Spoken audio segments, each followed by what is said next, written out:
Well, welcome to another recipe. Today we're making crispy chicken tenders cooked in the oven. I mean, you could put them in the oven in both in the air fryer. It don't matter, or whatever your preferred method of cooking chicken tenders. And so, without further ado, let's just go right into the recipe. This is pretty simple. These came out really good. My only suggestion is maybe probably get a little more seasoned salt there than what I had done because I'm trying to not that I'm trying to cut back on the better of the salts here. Just I didn't want to over season my chicken because my wife did eat these and she really enjoyed these, and yeah, that's what looked like when they came out of the oven and ready to go. So why don't we go right into the recipe? So you're gonna need some chicken. I ended up buying some chicken tenders a while back ago. We separated them in two bags, and I'm using the seasoned pork rind and about a little bit of Parmesan cheese. I used almost two, maybe 3 cups of this pork rind that I bought from Amazon, and then a quarter of a cup of Parmesan cheese, kind of the green can. And then I mixed it all in because I didn't want to make sure I got all lumps out of it. And then I transferred it into a shorter bowl. Then I cracked a couple of eggs, and then what I did was I just gave a quick egg wash in each one. But once I got the chicken out of the bag onto the cutting board, I patted everything all dry. Seasoned the sides both well with salt and pepper, and then I didn't dump, but I actually grabbed each one of the chicken tenders and I put it into the egg wash, and then I ended up patting them into dripping them into the breadcrumbs. Oh my gosh! And laid them out on a sheeting pan, and I had that time I had the oven preheated to 350 degrees, and I popped them in there for about 30 minutes. At the halfway point, towards the end of the video, you can see me popping them out of the oven, and then I ended up checking them to see what the external temperature was. They were at the pretty much the thickest of the chicken tender wasn't done. It was about 140, 150, so I popped them back in for another 15 minutes, and these came out really, really good. But again, my wife really liked this, and I just, Oh yeah, so then towards the end of the video over here too, you're gonna see me, I kind of ran out of breadcrumbs, so I should have actually had another half a cup. So what I ended up doing was I ended up taking a spoon and I just ended up putting on top of the ones that kind of looked like it needed a little more breadcrumb. And of course, I'm filming by myself, so it's very, very hard. So let's continue on to the end of it, and then I'll come back and talk about it.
Okay, so we are back, and these are chicken tenders. They're done.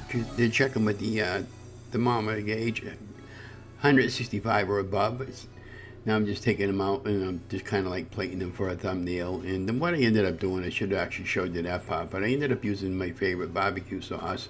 I bought some teriyaki barbecue sauce, sugar-free, and from the Good Use company, and they're really great company to get. They're for low carb weight loss. And I also, most like everything else, I did buy my product on Amazon. But I did notice that some of their products are starting to come out in the stores because a lot of people have been probably asking about it. And here you go, and there you have our final product. And again, those tasted real good. Even my wife liked it. And again, don't forget to like, share, and subscribe to my channel, and we'll see you on the next video.